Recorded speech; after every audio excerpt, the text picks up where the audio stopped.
They were building. Do you guys remember when we had a podcast? We don't do one.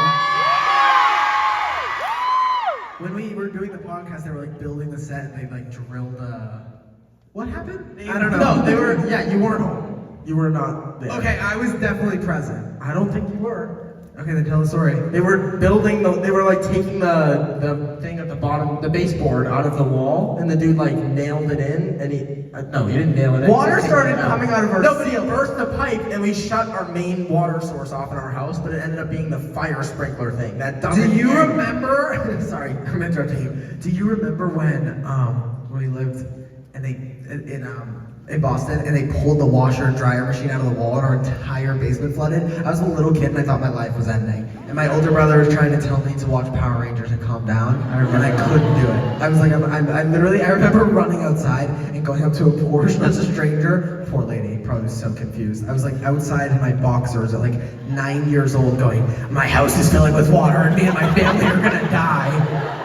Literally, like I was confessing that our entire life was gonna end in that moment. And she was like, okay. Kept walking. Wow. But also, it's like, if I was dead serious, she was no fucking help.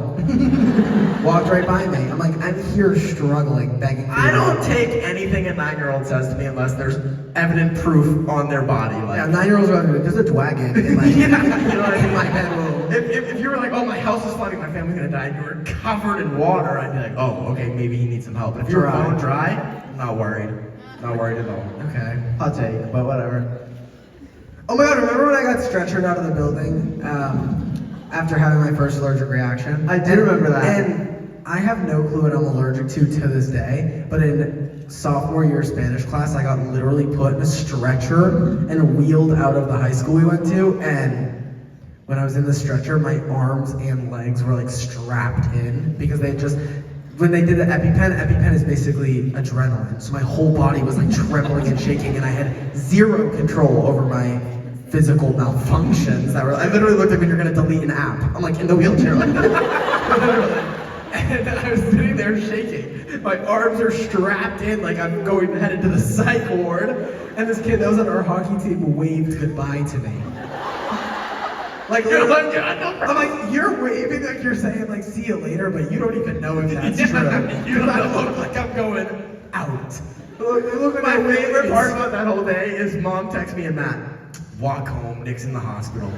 Yeah, and then I go to Chris, I go, do we have any more details than just this? And then we went to the nurse and she told us, yeah, I stabbed your brother with an EpiPen earlier. I was like, awesome. I said my first question, what is he allergic to? They were like, oh, we have no idea. I still don't know. That's the second thing on my to-do list. First is get my driver's license.